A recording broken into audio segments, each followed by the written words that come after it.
Welcome back to the Point Guard Cast with your host Sean and Corey. I'm Corey. Your boy Sean. How you doing, man? What's up, bro? What's up? You been busy? I mean, yeah.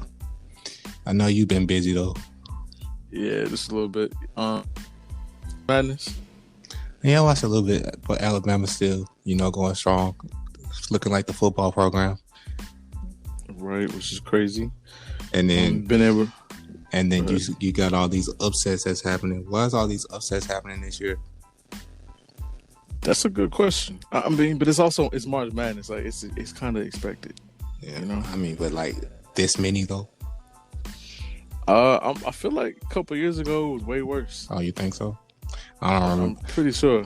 I feel like 2017 it was worse.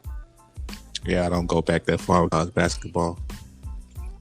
But I mean that's the point of March Madness though. That's the fun of it. Like you really never know what's gonna happen. What do you think about the people that say, "Oh, because of this happening in basketball, if they had like more teams in football?" Never mind. Unless you want to talk about it. Like add more teams to the playoffs in football, there'll be more parity. I don't think that's absolutely the case because football and basketball are completely different. But we can talk about that another time. That ain't what this podcast is about. Yeah, we'll come back to that. Right. I have seen people saying that we'll come back to that. What I will say though, for people who have been watching March Madness, if you haven't been watching any of the women's, you're missing out. Yeah, they've been good too. Finally got their weight room now. So yeah, which was crazy that they were disrespected like that to begin with. But I'm glad they got those things figured out. It takes them getting bullied for them to make things equal for women and men in college sport. Yeah, but you got to make your voice heard, though. That's how you get it. That's like you said. I will tell you this: if you haven't been watching the women's March Madness, I would say you start watching this Saturday. A lot of really good games, a lot of really good players played this weekend. So if you're in for some entertaining basketball, you got to watch this Saturday for sure. Right, also, before we start, I want to give a quick shout out to all the new people we've got listening. Oh yeah, shout out to y'all. Like influx and new viewers and new listeners lately, and it's kind of crazy. Yeah, that's shout out to all dope. the new That's people dope. who are listening. Exactly. We appreciate every single one of y'all. That's absolutely. It's definitely much appreciated. Okay, let's get into today's episode. So, of course, yesterday you had the NBA trade deadline yesterday. Mm-hmm. Wasn't too crazy in my opinion, but I didn't expect it to be too crazy either. What's too crazy in your mind? Because I feel like it was kind of crazy. I feel like Kyle Lowry made it crazy, but other than that, I don't think anything too crazy happened. I guess you're right. To me, it wasn't like you have like 5 superstar players who are playing for a franchise who have been complaining about where they've been all year, and you didn't know if they were gonna try and force their way out by trade deadline or not. You know what I'm saying? Yeah, I got you. Maybe that's why. I don't know. I felt like maybe things were a little more exciting in the off season compared to now. But that's just my opinion, though. I feel like if Woj and Shams was in a competition, Woj won this time. Because he broke almost everything, I feel like. True. But also, yeah, you know what? Okay, you got to go. Okay, I can see that. For sure. Okay, so let's get into our winners. So I got 2 winners. My first winner is the Chicago Bulls. Picked the Bulls because they were able to get Nikola Vucevic from the Orlando Magic. That's huge. Vucevic averaging like 24, 11, and 3. And you've been saying for a long time that they need to get somebody in there to help them keep Zach LaVine. I don't necessarily know if Vucevic is that guy, but it's a step in the right direction.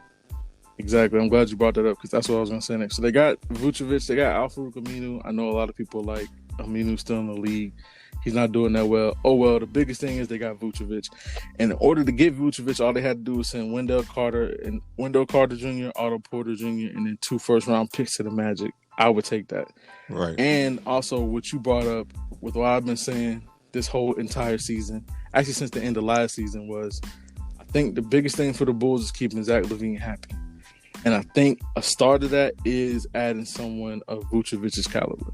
Yeah, so what do you think? Adding a player like him. So I think I predicted for the end of the season. I think I predicted the Bulls to be at like that 10 spot by the end of the year. But now, I mean, I can see them being at that 8 spot, 7 spot, 6 spot. Okay, cool. By the end of the year, to be honest with you. Gotcha. I mean, adding Vucevic, the average is 25 a game is huge. And it seemed like Zach LaVine was pretty excited about it on Twitter also. So that's a good step in the right direction. Yeah. And then they didn't have to give up too much for him. They gave up Wendell Carter and Otto Porter Jr., but I mean, were they really that significant to that team, at least offensively this year? Yeah, did you hear what you just said, though? What? Nikola Vucevic averages 25 points a game. Yeah, exactly. The talent in this league is crazy at this point. There's a lot. If Nikola Vucevic is averaging 25 points a game, there's a lot of players averaging 25 points a game. Yeah, it is. This year is actually really crazy. I was saying that this is one of those years that we're going to look back on and we're going to say, how is it that almost everybody was averaging 25 a game? And a lot of people are going to say that, well, the defense wasn't that great, but that's just not the truth. I just think that this league is that talented. This league is very talented. Players like Vucevic averaging 25 a game. So, the Bulls to me have to be my number one winner just because of what they were able to get from the Magic and what they had to give up for him. They didn't have to give up that much for Vucevic, which is crazy. They're your number one winners? Even I mean, my second winners they could be a number one also, but that's just in my opinion because I've been saying that they need to keep Zach LaVine happy, and this to me was a start. That's why I say that. Okay, so my first winner is the Miami Heat.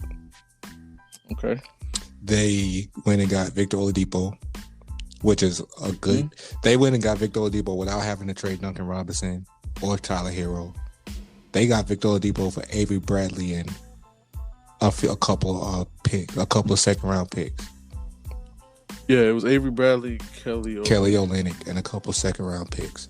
And I hear that LaMarcus Aldridge is at the top of their list for a buyout destination. So don't sleep on the Heat, man. They've slowly been winning games. They get climbing back up the standings. Don't sleep on the Heat. Right. They're going to be a force to be reckoned with in the Eastern Conference. Right. They were actually my second winner. Okay. I only picked them second because I felt like regardless if they wouldn't have gotten Oladipo, they still would have been a playoff team. Yeah, they would have been a playoff team. They would have been a playoff team. To me, they would have been just fine. To me, with their group they had last year, they can go deep in the playoffs. Of course, you got a juggernaut in the East in the Brooklyn Nets, and it's hard to say that they would beat that team. But to me, they were already making it to the playoffs. They were already going to be a contending team based off what they were able to do last year. So them adding people only makes them that much better. To me, without adding Vucevic, I don't know if the Bulls would be a real playoff contending team this year. That's why I put the Bulls over the Heat when it comes to this trade deadline. But my thing is like adding LaMarcus Aldridge, if they add LaMarcus Aldridge and Victor Oladipo, puts the Heat, who already went to the finals last year, in the stratosphere with with the Bucks and the Celtics, and almost to the stratosphere of a healthy Sixers and Nets. Like they put them in the middle between the Sixers and Nets, and above the Celtics and Bucks. If you get what I'm saying, like they're in the middle between those two, between those teams. Okay, I get that. That makes sense. I agree with that. It's just the LaMarcus Aldridge thing isn't a guarantee. Yeah, it's not, but because he does also have a couple other teams on his list. But then, what other team makes sense Oladipo, I don't know if he wants. I mean, if it's a buyout, the Lakers are looking for a buyout person. I think Andre Drummond's their guy. True, maybe I don't really know what they're looking for, but I think he is too. But I'm just saying, when it comes to a buyout, the Lakers are going to snatch up whoever they can in the buyout market. But it does make sense for him to go to a team like the Heat. You're right. Yeah. But since that hasn't happened, I'm just basing this off of what happened already at the end of and Oladipo, to me, first of all, I thought that he may have wanted to be in Houston. Nobody wants to be in Houston. But now it just seems like, that's what I was about to say. Now at this point, it seems like nobody wants to be in Houston. So his last few games in Houston were really good. I'm pretty sure he averaged like 26 his last like 5-6 games in Houston, which is good. He's averaging 20 on the year, averaging 25-4. I think that'll really only go up with the Heat, to be honest with you. I think he's finally in a spot where he really wants to be. And I think now it's time for him to show the Victor Oladipo of old. Yeah, so. The Heat was already a good team, and you add a tool like Victor Oladipo, you can move Jimmy Butler over to the 3. That's a really good defensive team with Jimmy, Bam, and VO. Tyler Hero is not really a great defender, but we'll talk about him later because I got some stuff to say about Tyler Hero later. But anyway, yeah, I think I like the trade for the Miami Heat more. I do too. Yeah, that's why they're my winners. But also, like I said, I mean, if you got them as your number one winner, that's cool. I understand that. Yeah. Regardless. So who'd you have? Did you have a second winner? The Denver Nuggets. Yes, sir. Okay. The Denver Nuggets. They went and got Aaron Gordon.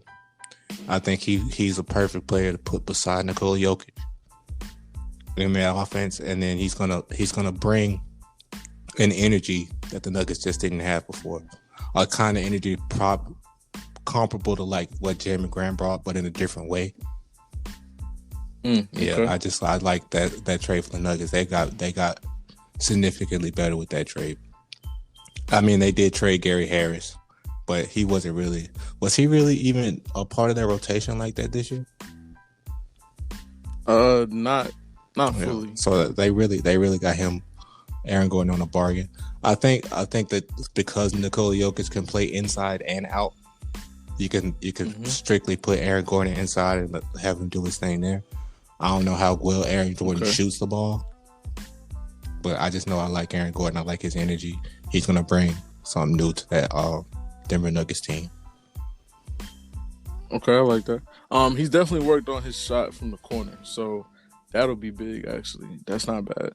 I wanted to put them there, but then I don't know. To me, I don't know how much of a difference Aaron Gordon will really make in that team. That's the only reason why they had them as a winner. I feel that. They're kind of like an honorable mention for me, though, when it comes to winners. So, I see that. I think Aaron Gordon just needed to change the scenery from Miami. From Orlando. From Orlando, yeah, and I think this is the change of scenery that he needed. He's going to be playing with some great players. Nikola Vucevic, he's a good player, but Jokic is a great player. So he's going to be playing with some great players. And I guess you can call Jamal Murray. What would you call Jamal Murray? Jamal Murray, last year in the bubble, he was a great player, but this year he hasn't really been that. And maybe Aaron Gordon can help open that up for him. I don't know. We'll see. But I just like the trade. Right. Yeah, I kind of like it too. I think what'll happen is, since Denver is a team who's consistently in the playoffs and who is a team that is proven that they can go deep into the playoffs, it'll help Aaron Gordon elevate his game. Yeah. That's one of the things that, Jamal Murray and Jokic can help Aaron Gordon do, is open up his game and expand his game a little more, playing alongside those players. So I can see that as a definite win for sure. Do you have any other winners? No. No? Okay. I got two teams who I feel they aren't losers. I do. Well, never mind. I put them in this category. You'll put them in neutral. Okay, yeah. I got two teams that are kind of in like a neutral category for me. They had the potential to get better, but they also had the potential to be kind of the same. So that's why I got them here. So the first team I got is the Portland Trail Blazers. Okay. They picked up Norman Powell from the Toronto Raptors, and they sent Gary Trent Jr. and Rodney Hood to Portland. Did you see that little weird stat about Gary Trent Jr. and his dad? No, what was the stat? The stat was they both were traded from Portland to Toronto midway through their third season. Oh wow, that's crazy. I think it said like 41 games into their third season or something like that. It's crazy. Yeah. What are the odds of that happening? Right. Literally, like father, like son. That's crazy. So kind of the reason why I said that this was kind of a neutral thing for the Blazers was, first and foremost, I like how Gary Trent Jr. played for them in the playoffs. I do too. And I also like how he steps up for them in big games. when they play big teams, Gary Trent Jr. steps it up for them. That's what I like the most. So I hate that they had to. He dropped like 28 on the Lakers one game. I was like, and he wasn't exactly. That's what I mean. Who is this guy? I think that was my first time like really paying attention to Gary Trent. Yeah, see, I watched Gary Trent in college when he played at Duke, so I knew what he could do. But that's what I just felt like. See, when they would play teams like the Lakers or like the Bucks or the Clippers, he steps it up when they needed him to. So therefore, I thought that they would keep him, especially because of how well he played in the playoffs last year. Now I get that in the regular season he's kind of inconsistent, and Norman Powell's definitely more consistent than him in the regular season, but I was just hoping that they would find a way to be able to keep Gary Trent and add Norman Powell, but unfortunately that didn't really work. That would have been ridiculous shooting. Losing if they would have added Norman Powell with Gary Trent, that shooting would have been ridiculous on that team. You could try out a lineup like Dame, CJ. You can go small with Dame, CJ, Gary Trent, Norman Powell, and they just spreading you out like the Warriors.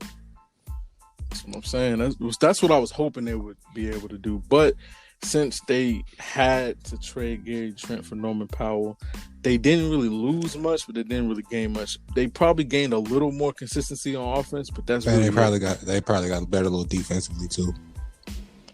Probably, yeah. I would say Norman Powell's defense is a little better than Gary Trent's. I will admit that. But to me, it just wasn't significant because I feel like they're both kind of the same player. Norman Powell definitely has all the experience. He's been doing this longer, so I don't know. That's the reason why I kind of made them neutral. If they would have been able to keep Gary Trent and Norman Powell, oh man, that would have been crazy. That's what I was saying. That would have been some crazy shooting right there on that team. That would have been one of the craziest things ever. But I mean, it didn't happen. I mean, that was smart on Toronto's part because that would have been completely unfair if they would have just given them Norman Powell and only got Rodney Hood in return. That would have been crazy. But I mean, their numbers aren't too far off. Gary Trent's averaging 15, 2-1, and Norman Powell's averaging 19, 3-1. So Norman Powell's again, he's averaging 4 points more, and that just goes to show his consistency on offense is a little better in the regular season than Gary Trent's, but that's really it. But I do like the move. Again, Norman Powell's also a player who in big games and in the playoffs is going to step up when you need it also. Yeah. So again, the trade-off is not, it's not significant to me. It's not crazy. They both step it up in playoff games. They both step it up in big games. It's just that Norman Powell's got the experience and he's going to be a little better on defense and he'll be a little more consistent for you in the regular season. Got you. What is the neutral team that you have? The neutral team that I had that I was leaning more towards a winner is the Clippers. Getting Rondo. But you remember they were trying to sign Rondo in the offseason, but he chose to go to the Hawks instead. But then the Hawks end up trading him to the Clippers for Lou Williams. Right. Lou Williams gets to go home to Atlanta and get all the wings he want to get. So he's a winner as well. I'm just joking. Oh my God. I'm just joking. But yeah, Rondo brings something to the Clippers that they haven't had since Paul George and Kawhi Leonard went there. That's a consistent, pure point guard that's going to run the offense. And he's going to help them out in the playoffs. Playoff Rondo is something serious, man. And he just made the Clippers significantly better for that particular need that they had on their roster. Okay, I respect it. Okay, I also had the Clippers as my neutral team, my second neutral team. Only reason why I didn't put them as a winner is because right now in the regular season, Rondo's averaging like 4 points a game. Yeah, but also Rondo, the last few regular seasons hasn't been anything significant. And what has he been playing for? His role on the Clippers is going to be so much bigger than it was on the Hawks. On the Hawks, yeah. Which is weird because the Clippers are so much better than the Hawks, but like Trae Young. So you're not going to get that much run with the Hawks as you will with the Clippers, who's second to you in the depth chart is Reggie Jackson. Right. That's not gonna be a very good backcourt in terms of shooting, but in terms of leadership, Rondo is gonna make that team. You know what he did with the Lakers last year. He's gonna make that team. He's gonna elevate that team in the playoffs. Right now, we're not really for worried sure. about what the regular season's talking about. The Clippers don't really care what Rondo's bringing in the regular season. They saw what he was able to do in the playoffs for the Lakers. He was one of the biggest reasons the Lakers won a championship. So they're trying to get Right. to that level as well. And I think Rondo's a step forward to getting them there. Oh, yeah, I like that. If So Paul George only could reason not why hit the I put side of the backboard this time. Oh my god. I can't help myself. I know it's all good. The only reason why I put it neutral is because playoff Rondo this year isn't fully a guarantee. Like he could be that way. He could have been that way last year, and then this year is different. I mean, I don't. It's hit It or wasn't miss. a guarantee assume- last year either. Because he was No, it wasn't. like how I felt about Rondo in the regular season. He was annoying me. Right. But in the playoffs, And he was also hurt in the beginning of the playoffs. Right. And he was hurt some this year too. So that's the reason why I'm saying like there's no guarantee that you're gonna get playoff Rondo. And then in the first game It's- back in it's the hit or playoffs, miss. he was bad. So it's like, oh, here we go. But then Exactly. So he that's just turned it on and it helped the Lakers win the championship. Right. Exactly. But again, that's the reason why I had to put this as a neutral signing, because it was like it's one of those things where it's like this is so hit or miss. Like if it hits, it's good and it'll make the Clippers significantly better. But if it's a miss and playoff Rondo doesn't show up and he wasn't what he was last year, then I mean it only makes them worse, to be honest. So that's the reason why I said this one is hit or miss. If it hits, it's really good. If it misses, it's bad.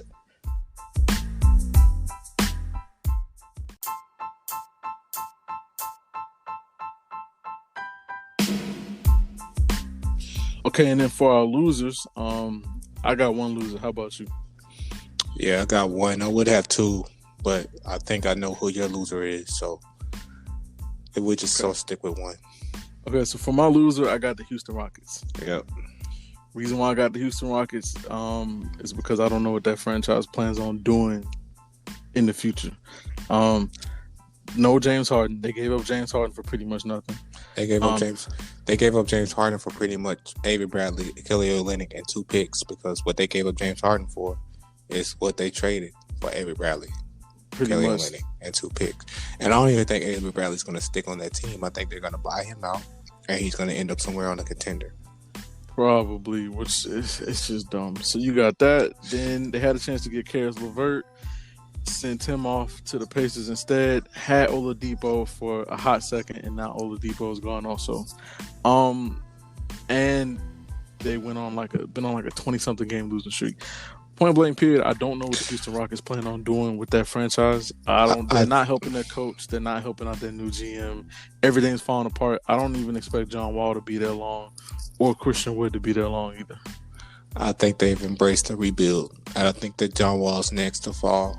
I think John Wall's going to go next. I think they'll try to keep Christian Wood around since he's so young and try to build pieces around him. But yeah, Houston Rockets, I think they're in rebuild mode right now. Probably. But I don't know. They're my losers though. I don't know what it is they plan on doing. I mean, clearly you can assume it's a rebuild. Pretty much what I'm thinking also, but to me they didn't have to go full rebuild mode just yet. This is what they decided to do, so this is where they are. So good luck to them, I guess. And we disagree on that because I think they did. I think they're going to get a John Wall was a mistake in the first place. I think they should have embraced the rebuild from the beginning when you traded James Harden, because that roster really doesn't make any sense right now. Right. And then DeMarcus Cousins is gone. So you pretty much have John Wall, Christian Wood, and they can barely stay on the court together. So I don't know. I think Houston's right to go ahead and do this rebuild thing. They've been on like a 22, 23 game losing streak or something like that, haven't they? Yeah. I mean, you go from last year having 2 superstars in Russell Westbrook, James Harden. I mean, you lost in the playoffs, but you lost to the team that ultimately won the championship.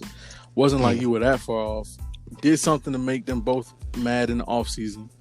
Ran Russell Westbrook off, ran James Harden off, ran Victor Oladipo off now, decided not to keep Karis LeVert. And now you're about to run off John Wall, probably, like you said. So I don't really know what Houston's plan is. Again, other than the rebuild, but it's still all those names, all those players that I just named. There's no reason why you couldn't make something work with some of those players. With like two of them, like there's no reason why you couldn't make Depot and John Wall work with Boogie Cousins. That's crazy to me. Or there's no reason why you couldn't try and get Russell Westbrook to stick around with James Harden for one more year, because they only got 1 year together. That was it. I mean, there's no telling what they could have done in another year together, adding somebody else. You know. I guess if James Harden probably would have embraced the way he's playing now in Brooklyn, in Houston, maybe things would be different right now.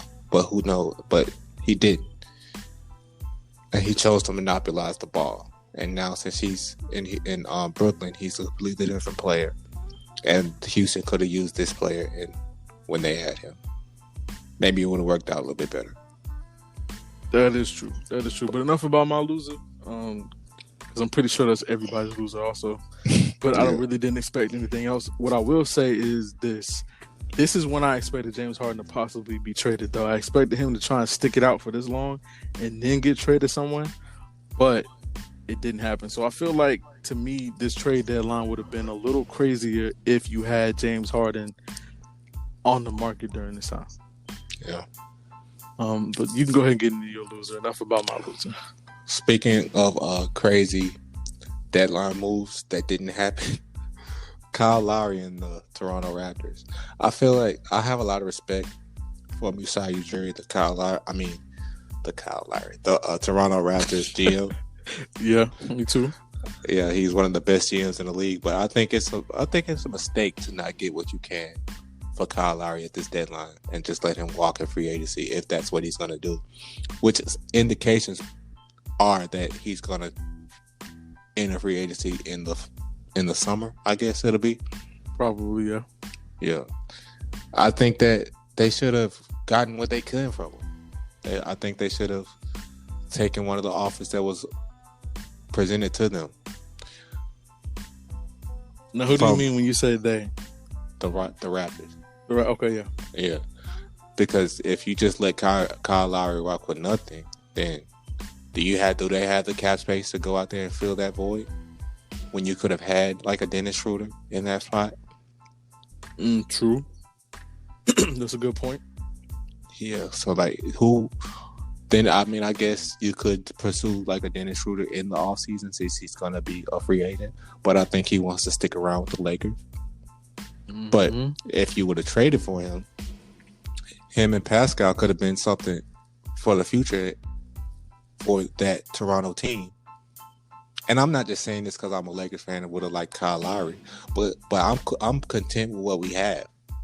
So that's not where I'm coming from. Where I'm coming from a Toronto standpoint, is whether that had been the Miami trade. I'm not in Miami circles. I'm not in Lakers circles either. But I'm not paying attention to Miami circles as much as I am Lakers. But so I don't really know what they were offering them. But I hear that Tyler Hero was holding the Miami Toronto deal up because Miami didn't want to deal Tyler Hero and Toronto really wanted Tyler Hero, which makes sense. Right. If you're going to give up a Kyle Lowry to get that young piece at point guard. But I just think ultimately that they should have taken one of those deals, whether that been from the Sixers. I think they were asking for too much from the Sixers, though. They were asking for Maxim, but Thibault, and for like 3 picks for 35-year-old Kyle Lowry. Right. So I just think that it's a mistake to not trade Kyle Lowry and let him walk in the offseason. What you think about that? That's a very good point. They were my losers, but I just had to kind of go in on Houston because I'm kind of tired of doing down there. They aren't doing anything for anybody, so that's the reason why I picked them. But those are the real losers, kind of, and pretty much for all the reasons you just named. Like they probably should have taken somebody's offer. Yeah. If it wasn't the Heat I'm not saying because of Tyler Hero, then maybe the 76ers offer. Or I know that the Lakers thing didn't happen because of THT. because Lakers didn't want to give up THT. So then that pretty much left it Miami or Philly. And I mean, Kyle Lowry's from Philly, so that Philly thing actually would have worked out perfectly. Mm-hmm. But Philly's having a great season. I feel like in their eyes, they don't feel like they need Kyle Lowry that bad because they're doing great with what they got. Yeah. So it was one of those things where it was like, if they take Kyle Lowry, they may ruin the team chemistry and camaraderie that they have right now. And I just don't think they need to take that risk right now. Which of those three teams you think needed Kyle Lowry the most? Need him the most. Because I don't think any of them. Yeah, I don't think any of them either. And the reason why I say that, a lot of people would probably say the Lakers, but I would say no because it's not like you got LeBron and Anthony Davis out right now. The Lakers are the 4th seed. They're only struggling because they've had injuries. Right. They don't have their 2-star players out. And Kyle Lowry right now is pretty much the star player in Toronto, and they're in the East, and it's not like they're doing phenomenal with him being the only guy, that go-to guy. Right. Think about this. Say the Lakers do trade KCP and THT and then the Schroeder for Kyle Lowry. LeBron and AD is still out. They're still going to lose a lot of games until LeBron and AD come back. That doesn't really help them at all. Right. I mean, maybe it helps them when playoff time comes and Kyle Lowry's presence and his shot making and his veteran, you know what I mean. But maybe that helps them. But I think the Lakers are well. I would say they're fine, but like there's teams like creeping up on them in the standings. Right. And if LeBron and AD is going to miss like 4 or 5 weeks, then that's a little bit concerning. Right. If you want to talk about that next. That's true, but even then, Kyle Lowry's not a guarantee to help the Lakers stay afloat and stay. That's what I mean. Like in this time. Yeah, exactly. In this time where AD and LeBron are down, he's not a guarantee. He's probably if you're giving up Dennis Schroeder with KCP and THT, Kyle Lowry, I'm sure he's an all-star, but he's like they're worse off with Kyle Lowry than they. During this time, I should say, during this time with LeBron and AD out, they're worse off with Kyle Lowry than with those 3 players, in my opinion. Okay, yeah, I agree with that, and I can see that. But also another thing is, like, this team is built around LeBron and AD. So, Of course, not having them in the lineup changes the dynamic and the look of the Lakers. Exactly. So it makes it seem as though, they need another star right away. Well, those players that they put on the team aren't necessarily meant for Kyle Lowry. And also, you'd be having to give up 3 of those players anyway for Kyle Lowry to be there. So that wouldn't help either. And to think about how dire it was for them to retain KCP in the offseason. Yeah, it was huge because he was part of the reason why they won the championship. He was like the third best player on the team. And he added depth to the wing position. If you trade him for Kyle Lowry, that's with Dennis Schroeder, that's pretty much worse than what we had because we don't have that depth at the wing anymore. We just pretty much have Wesley Matthews and that's it. Wesley Matthews and Kyle Kuzma. Exactly. That's a good point. So yeah, the Kyle Lowry situation was I think that was probably the most exciting part of trade deadline was if Kyle Lowry was going to go or not. Yeah, it didn't happen. Especially with everybody having speculation after that last game, him looking at the camera and putting up the deuces and people thinking like, oh, that means it's his last game in Toronto. I think he just did it as a possible. I think he knew that he was in trade talks with teams and that it was possibly his last game, so that's why he did that. But ultimately, all the offers and things like that fell through. So, of course, he is still a Raptor for now. I do think that'll change, but he is one for now. But I just think that... Is he the greatest Raptor of all time? I mean, most likely, yeah. Only because it would have been DeRozan if he had a chance to still be there, probably. But, I mean... It's probably Kyle Lowry. He got the ring. And he's been there longer. Even with Kawhi coming and just doing what he did and winning the championship and the Finals MVP. I mean, yeah, but he was only there for 1 year. I get that. See, that's the thing. That's like I mean, that's just like saying, is LeBron the greatest Miami Heat player ever? Because they went to 4 straight finals. He brought them two MVPs, 2 Finals MVPs, 2 rings. And in reality, it's like, no, it's Dwayne Wade, but he is one of the best to ever come through. I got you. That makes sense. A lot of sense. Yeah. But since you brought up the Lakers, so your loser, my loser is the Houston Rockets. Your loser is the Toronto Raptors. And yours are the Lakers losers? The Lakers losers? Because we did all that talking about how they're going to like improve during this time, and they just kind of stayed packed. I wouldn't say they're losers only because their only issue is their 2 stars are injured. That's it. Right. That's literally. And we still got 2 roster spots in the buyout market. So. Right. So that's the reason why I was saying they're definitely looking to get somebody in that buyout market. That's what the Lakers are looking for. Mm-hmm. I know they don't want to trade anybody major away. I know they want to keep who they have and keep those people around LeBron and AD because no matter what, they will be back. So I think that the Lakers' only issue is just their 2 stars are injured. Because even when AD was out and it was just had LeBron, I mean, they were doing decent. They were doing good. How about that? I would say they're doing good. They weren't doing they weren't the best team in the league, but they were still a top 3-4 team in the league when they just had LeBron alone. So I just think that the Lakers just need to get healthy, and once they're healthy, they'll be fine. I will say this: if they drop down low enough, and let's say they're like, I don't know, at worst, a 8th or 7th seed going into the playoffs, I feel bad for whoever has to play them in that first round. Mm-hmm. Right. With them being a lower seed. That's my thing. What if they do end up in one of those play-in spots? Think about what the Jazz, like I'm talking about how if the Warriors make it to that 8th seed, the Jazz might not make it out of the first round. But what if it's the Lakers though? Oh, I mean, if in the that Lakers 8th or 7th seed for the Jazz or the Suns. If the Lakers end up being that low, I'll just put it to you like this: whoever they got to play, they're beating. Yeah, just stay away from the Clippers, in my opinion. If you can stay away from the Clippers, you're winning.